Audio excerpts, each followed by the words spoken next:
En 1686, el rey Luis XIV de Francia sintió un dolor insoportable en los glúteos mientras montaba a caballo. Su dieta deficiente y la falta de higiene le provocaron una fístula anal, una infección tan dolorosa que casi lo mata. Los médicos reales intentaron de todo. Le drenaron pus, controlaron sangrados y aplicaron tratamientos tradicionales con hierbas y vendajes, pero nada funcionaba. Día tras día, el rey empeoraba, consumido por la fiebre y el sufrimiento. En su desesperación, la corte recurrió a Félix, un simple cirujano barbero. En aquella época, los barberos eran considerados de bajo rango, apenas por encima de los carniceros. Pero Félix tenía una idea revolucionaria. Diseñó un bisturí especial para la operación, el llamado bisturí real. Limpió la herida con vino de Borgoña, algo impensable para los estándares médicos de entonces. Contra todo pronóstico, la cirugía fue un éxito. El rey se recuperó con rapidez, y Félix pasó de ser un barbero sin prestigio a pionero de la cirugía moderna. Aquella operación no solo salvó a un monarca, sino que marcó el inicio de un enfoque más científico en la medicina. Un rey, una infección y un bisturí cambiaron la historia para siempre.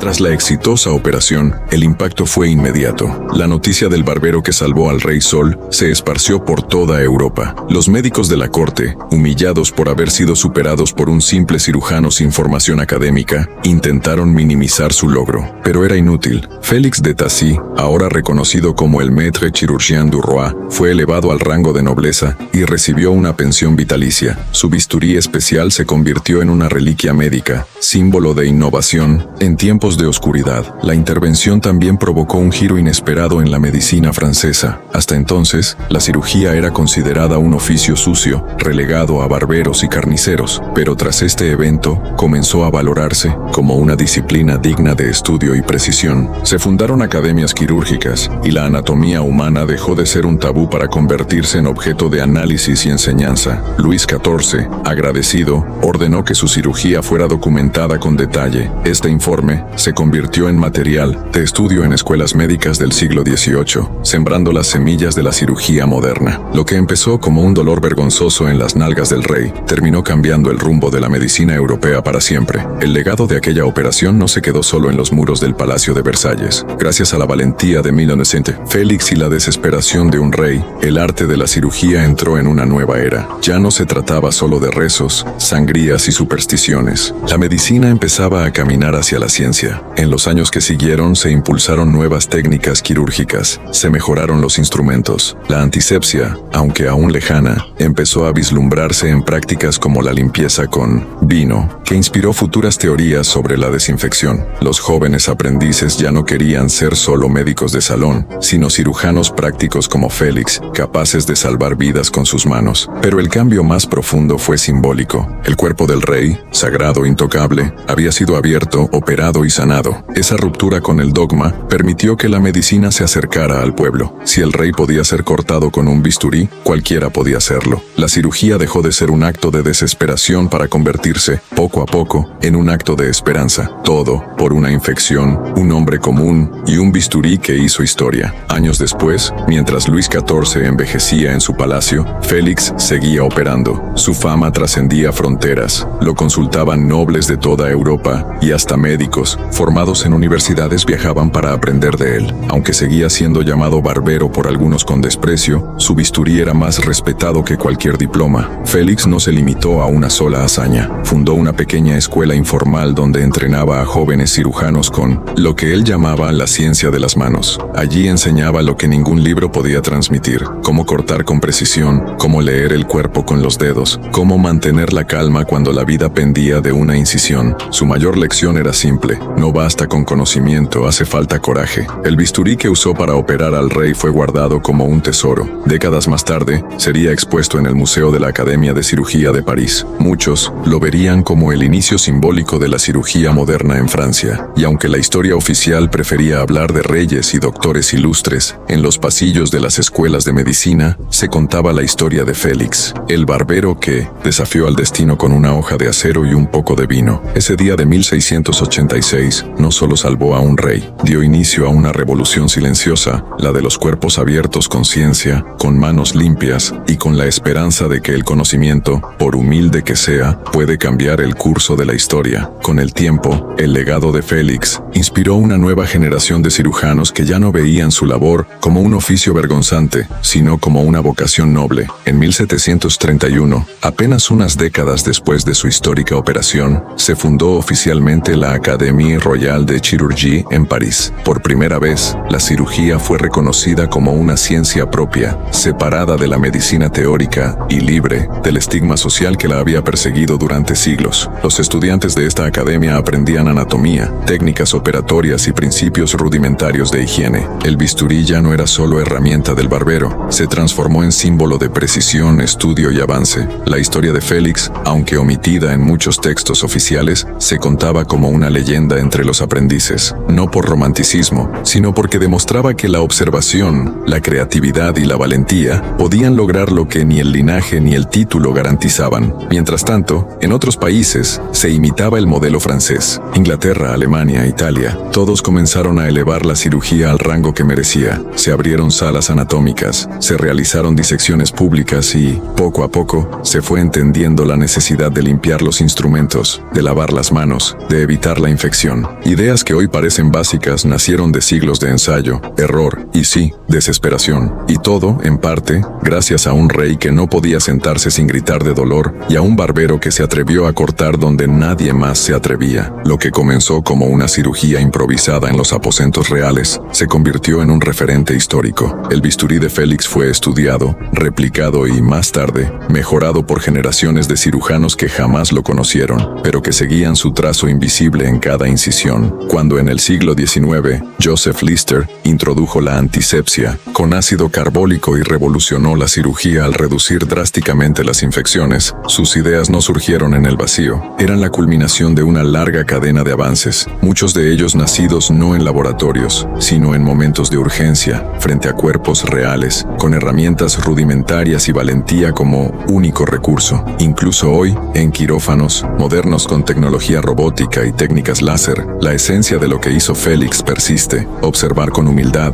innovar con cuidado y actuar con decisión. En los museos médicos su historia es contada como anécdota, pero en la ética del cirujano vive como principio. Luis XIV, el Rey Sol, es recordado por sus palacios, guerras y absolutismo, pero irónicamente, su contribución más humana fue hecha en silencio, tumbado de lado, con una herida en el trasero y un barbero al que pocos se atrevían a llamar médico. Su dolor encendió una chispa que, siglos después, aún ilumina las salas de cirugía, porque la historia de la medicina no siempre empieza con genios en libros. A veces, comienza con una infección, una intuición y el coraje de cortar cuando todos los demás dudan. Con el paso del tiempo, la cirugía que salvó al Rey Sol adquirió un valor casi mítico. En las universidades de medicina del siglo XVIII y XIX, los estudiantes escuchaban la historia como una lección silenciosa, que el conocimiento no siempre nace del privilegio, sino de la necesidad y la práctica. En un mundo donde el título pesaba más que la habilidad, Félix demostró que las manos podían saber más que los libros. Su figura, aunque marginada en los grandes relatos oficiales de la medicina francesa, persistió en las historias orales, en los manuscritos quirúrgicos y en la memoria profesional de quienes trabajaban con cuchillos y esperanza. Para los cirujanos en formación, Félix se convirtió en una especie de santo patrono no canonizado, el hombre que cortó lo impensable cuando todos los sabios temblaban. En algunos salones de cirugía antiguos, aún se conserva el retrato de un barbero anónimo junto al bisturí curvo que inventó. No tiene corona ni toga, pero sí una mirada serena, las mangas remangadas y las manos firmes. A veces, al iniciar una operación difícil, los cirujanos experimentados recuerdan ese gesto, el coraje de actuar cuando nadie quiere responsabilizarse del cuerpo herido. Y así, más allá de la herida en el trasero del rey, más allá del bisturí, bañado en vino, lo que sobrevivió fue una enseñanza universal, que el verdadero progreso nace cuando el conocimiento se mezcla con el valor, cuando alguien común se atreve a cambiar el curso de lo establecido. Aquel día de 1686, no solo se abrió una fístula, se abrió el futuro. Décadas después de su hazaña, Félix de Tassy murió en silencio, lejos de los salones dorados donde una vez fue aclamado. No hubo estatuas en su honor, ni himnos, ni grandes funerales de estado, pero su legado sobrevivió, no en mármol, sino en carne viva, en cada incisión precisa, en cada instrumento pulido, en cada cirujano que elige el bisturí por por encima del miedo.